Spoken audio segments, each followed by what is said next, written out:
Welcome back to Bed Sleep, where we eat, sleep, and talk football. I'm your host, Peter. I am Stuart. Yeah, so in the previous round of fixtures, yeah, the Premier League continues to at least excite.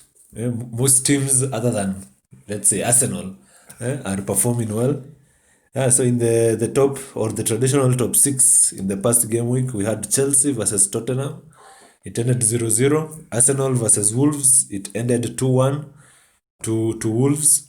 Brighton versus Liverpool, it was a 1-1 draw. Man City versus Burnley was 5-0 to Man City. Southampton versus Manchester United, it ended 2-3 with an awesome comeback from Edison Cavani in the second half. Yeah. So we highlight the, let's say, the big game of the round. Chelsea versus Tottenham. Yes, the match that disappointed. It has been counted by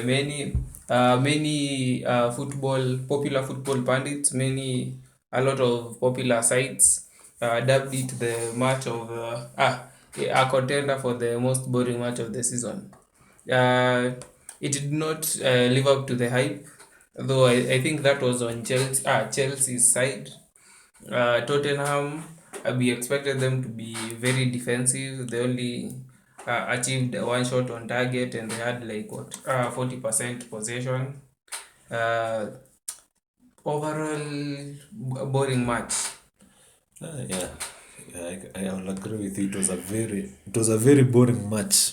Well, not boring. It had bits of entertainment, but We it was expected very yeah, much more from both teams. yeah. But one team came with a defensive mindset, like Spurs. I was seeing that in the first half they had a little bit of fight in them. They were attacking. They were creating at least opportunities that did not end up or result in chances to score, but there was an actual gameplay. But But in the second half, they dropped off completely. The attacking intent was all on Chelsea's side, because in the second half, I believe Reece James crossed the ball almost 5-2, or overall through the match he crossed it 10 times, and in the two opportunities that were clear cut, if Giroud was on the pitch, I believe the headed goals would have been goals, but Tammy Abraham kept on missing. But I think the silver lining is that the draw made it so that there is no gap in the Premier League table. The league is compact. Only the teams that the gap is by only 1 point. So you can look at it that way. Yeah, but I believe, I think Chelsea are progressing well in the way that they play. What is his name? Lampard is showing that he's tactically adept, because he's playing my preferred midfield for Chelsea. He played Mount, he played Kovacic, and he played Kante. Both good in the defensive aspects, and carrying the ball forward allows them to have a definite midfield. But Mourinho showed his class by trying to trying to deal with the danger man as he perceived it, who was Tammy Abraham. He had a man on Tammy Abraham. I think it was Sissoko, Yeah, and yeah, yeah. and Dombele was on what is his name? Mm, was on Kante to refuse the quick progression of the ball. But in every aspect, Lampard countered, and there was what is it called?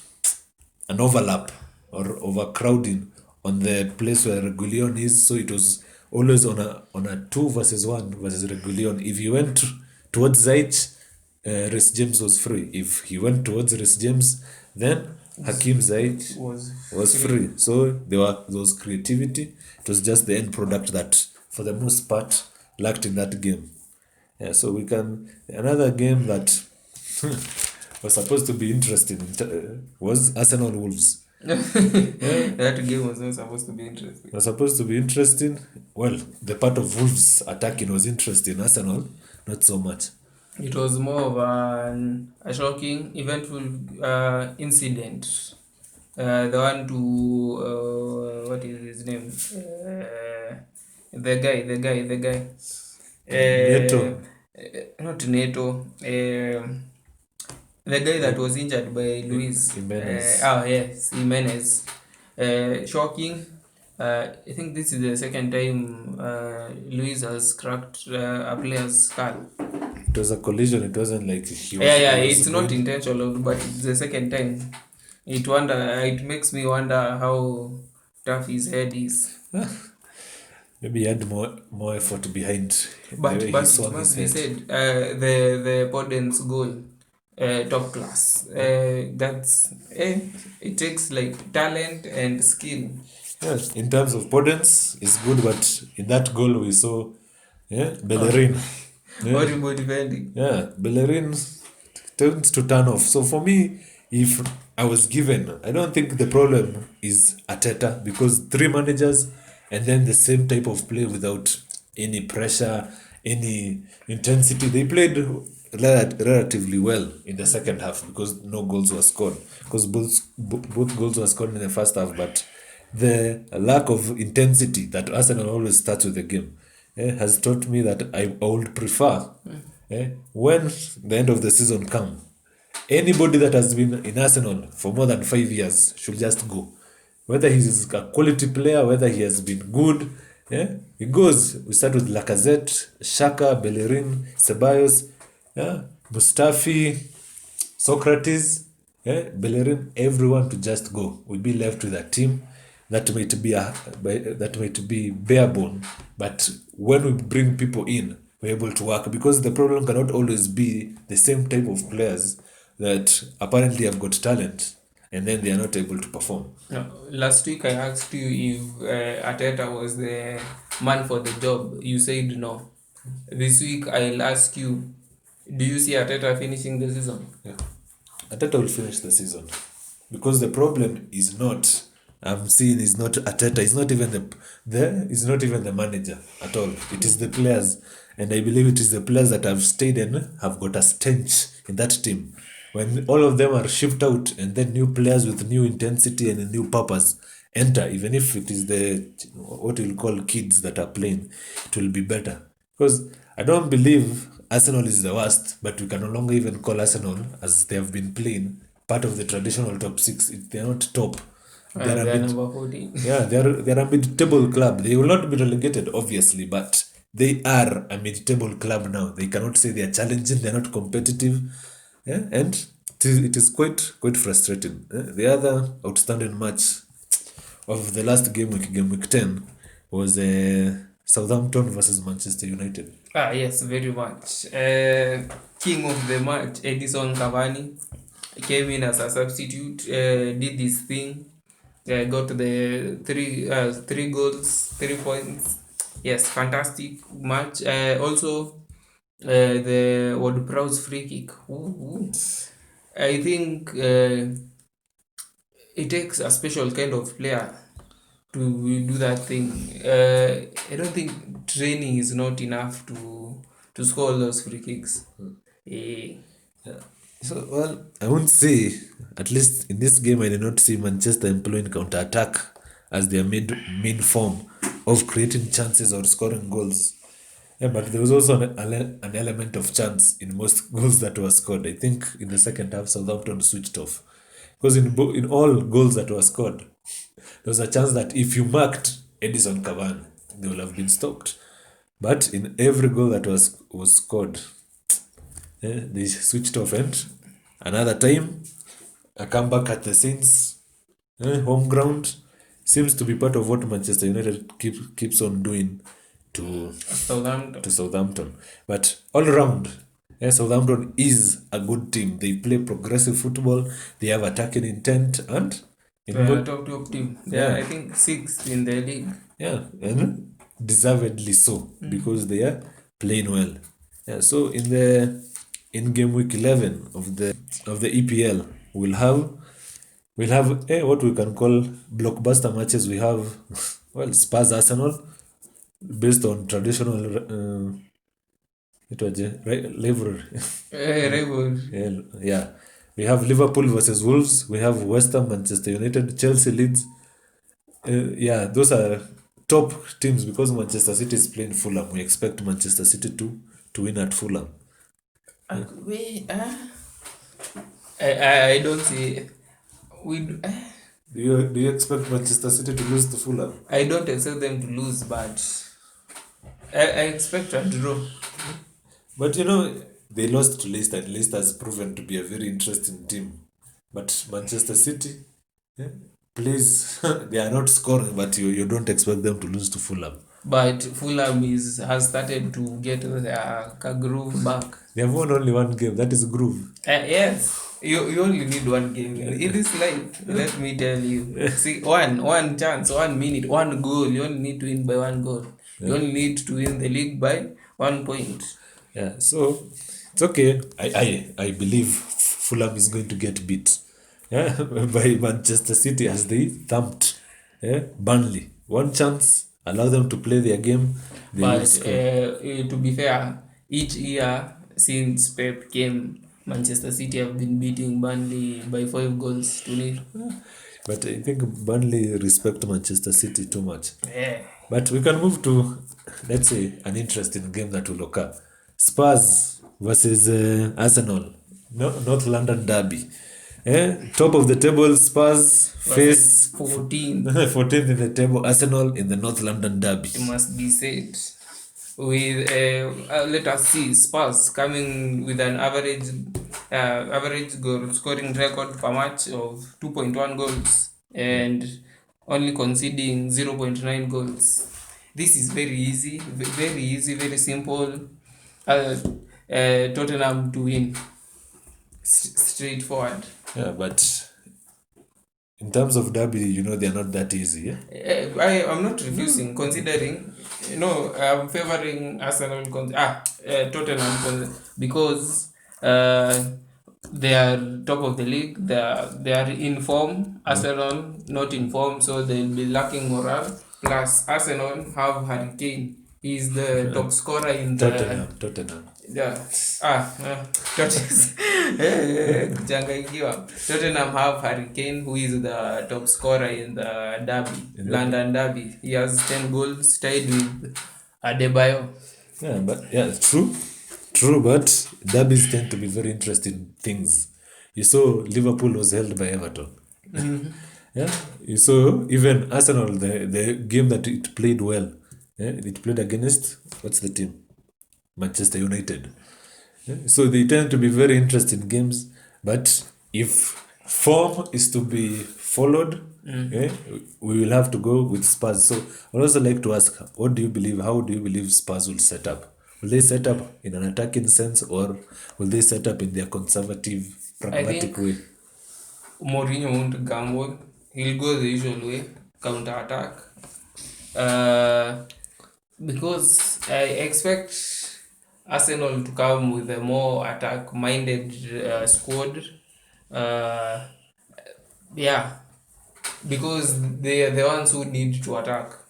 Yeah, so how do you believe they will set up? Because Arsenal, when you say attack minded, Arsenal has their gameplay is not attack oriented. We haven't even seen attacking football. They're not even scoring goals to say that Arsenal has been attacking. I think they are underperforming, even though in the defensive record they're still good in the defensive record. But I think both teams. I believe this game might be either hot or it will be the most boring, even boring than that Chelsea game, because they both will come conservatively and not believe they can take the game. I think so. I'm going for let's see. I think they will maintain the squad they had at Chelsea. Yeah, Because if it works, why change it?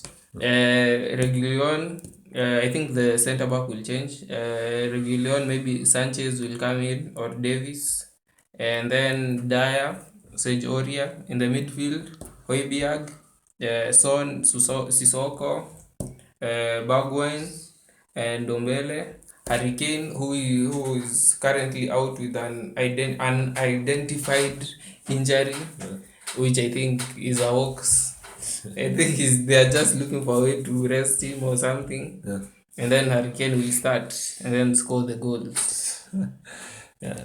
That's why I think it is typical. We don't have Partey. He is not going to be available for Spurs. But in the press conference, when I listened, Arteta did not rule that he might start, but if he doesn't start, the midfield Arteta will play will be Xhaka Ceballos, which is always ineffective because none of them is a CDM. I don't know why he plays that way, but he'll play that way. I believe David Luiz will start in the in the defense. Yeah, and typically they will be, I think, because I think Willian will start. I think Saka will still play Aubameyang through the middle, and the same team he employed against Wolves is what will be employed, unless Martinelli has become fully match fit, and he might be a difference maker. All I have to say, I will finish by this. The one man Arsenal require is Ozil. He is the savior they need. No, because that is garbage thinking. I don't know, because there's always one thing about Arsenal. It's one thing, Ozil. He's been playing. He has shown, even he's been loyal. Hakuna kitu amefanya. He has done nothing to help us. So there will be no difference in playing and Joe Willock playing as Joe Willock will play. Another thing you'll find, if youngsters start playing, you'll hear stories of they're inexperienced. I don't know. There's always an excuse for Arsenal not performing well. But I still give it to Spurs. I think maybe 2-0 to Spurs. I'm just saying Ozil is the man. Ozil is not the man. Ozil is the savior. No, it's like you telling me Martial is the Manchester United. Yeah, he's one of the men. He's not. He has proven that he's not. Yeah? Ozil, you see, the thing with Ozil, I am telling you, I see him. He was ostracized, so he knows the pain of not being in the squad. Now he has that hunger to fight for Arsenal. We'll get players in January. I have no need for Ozil. I'm tired. So we go Liverpool Wolves. Both high intensity, high attacking teams. Jota meets his old club. Yes. I am going for Jota to score an own goal and Wolves to win the game.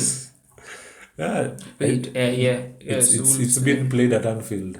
Nowadays that doesn't mean anything. It means the only game they lost is one. Yes, and you only take one game to break a streak. How many times has Manchester United won at Old Trafford this season? One to break a streak. Or you only need one game. You won one and then you've beaten the next game. But you broke the streak. You really believe Wolves can overcome Liverpool? Yes, very much. In what aspects, in what places can it overcome Liverpool? In the attack. Consider the only thing I'm basing this on is goalkeeper. The goalkeeper is injured. So right now Liverpool are relying on the third choice goalkeeper. We only need to score one more goal than Liverpool. Only one. One is the policy. Yeah, but both are high attacking teams. We do not. And Liverpool have a more proven goal scoring streak than Wolves. And I don't remember the last time Wolves have beaten Liverpool. No one can remember. Yeah. But we only need one goal. One goal. So even Liverpool just need 2 goals if they score. This match will end like the match on Wednesday, 29th December 2010. Yeah. Where Wolves beat 2010. Where Wolves beat Liverpool by 1 goal to 0. That is how this match needs to end. That is a fully biased analysis. Isn't of it? course. Yeah, but we argue with selecting facts and biasness. So for me, I'm always biased towards Liverpool. And I did not like that we were beaten by Wolves as an Arsenal fan, though it was fully deserved. I want Liverpool to win because if Tottenham is to win or predicted to win against us, I want Liverpool to be there with them to give them pressure. But the other teams that will come, Chelsea will be there bumper to bumper. I don't believe Chelsea can go the distance. No, we have Chelsea. They only need to get 3 points. They jump Liverpool and become second. Yeah, but I want Liverpool to win. I believe it will be an entertaining game of 2 teams attacking each other. And hopefully, Minamino will not start for this team because I find that Klopp is starting to experiment all over the place. I hope he will take this game seriously. Yeah, I don't know if Trent is okay, but I believe fans are being allowed into the stadium starting this weekend. Yesterday. It started yesterday. Yeah. So I think a thousand fans are going to be allowed. Maybe a difference will be made with at least an atmosphere of fans. Yeah. So I believe it will be 2-1 Liverpool win. I believe 1-0. Wolves win. Okay. West Ham versus Manchester United. I'm going Manchester United. Based on what? Biasedness and selected fans. It's okay. You can say because you're a fan, you want them to win. But if you analyze the game as it stands, you say that when Moyes is on the touchline, all they do is draw. But West Ham have started to win with Moyes on the They touchline. only won like one game, but relax. One game. No, but Moyes is on the touchline. They are currently fifth on the table. Oh, they won 3 games in a row. Yeah. But we can argue that the teams they were meeting they were very easy. But Man United have a 100% 100% a win rate on away games. So I am basing it solely on that. And plus they lost midweek, so they have to win again. Cavani will score. But it will be a tough test for Manchester United because, as I've said, low blocks are a problem for Manchester United. But you know, we are currently meeting a top 6 team. So Man United versus top 6. I favor Man United. West Ham tends to rely mostly on a mix of something we'll call a counter-attacking approach to the game, because they hold the game using Suchek and what is his name, Rice on the defensive line, and then they attack through Bowen and what is his name, they attack through Bowen, they attack through Ben Rama, Yeah. Ben Rama and Hala in the middle. And I think when Lanzini is okay, he plays. So I believe if Manchester United are not going to be allowed space, if somebody holds Bruno Fernandes, because I believe that is the only dangerous man in that team. If Bruno Fernandes is held in that team, it becomes quite a difficult game unless then Cavani turns on the magic again. Cavani will be the man to win us the game. And then 5-time player of the month winner Bruno Fernandes will seal it. Yeah. So for me, I'm going to say 1-0 loss for Manchester United. I'm going to say 4-0 Manchester United. Okay, we have Chelsea Leeds. I think Leeds. I'm going for Chelsea. Chelsea straight win. Straight win. Yeah, straight win. Will it be an easy game for Chelsea? It will not be an easy game, but they will not concede. But Leeds have shown an intensity in the way they play. We do not refuse that, but they are whatever. What is it called?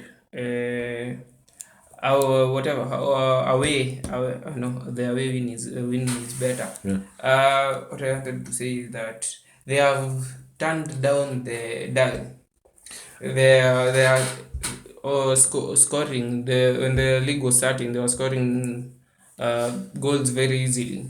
I think it's kind of subsided now. So, and Chelsea have turned up their form. I think they are a stronger squad, more balanced, more in sync. Yeah, so I'm going for Chelsea. I think Leeds, the problem that, because I watched Everton Leeds, the problem with Leeds is it's not even chance creation, it's chance conversion. Because chances go begging a lot of time, because Bamford gets the game, he never is, shots on target are not being hit, or if they are on target, the keeper is in. And if not Bamford, Harrison, Phillips, they're just missing the goal. Even Alioski, they just miss the goal. Yeah. So in terms of chance conversion, Chelsea are better Yes. at chance conversion. But in terms of intensity of the game, it will not be an easy game unless Leeds do something that Leeds have done. They allow the counter attack, and then a more effective team is going to score against them. But all round, still going to be a more entertaining game than Spurs versus Arsenal.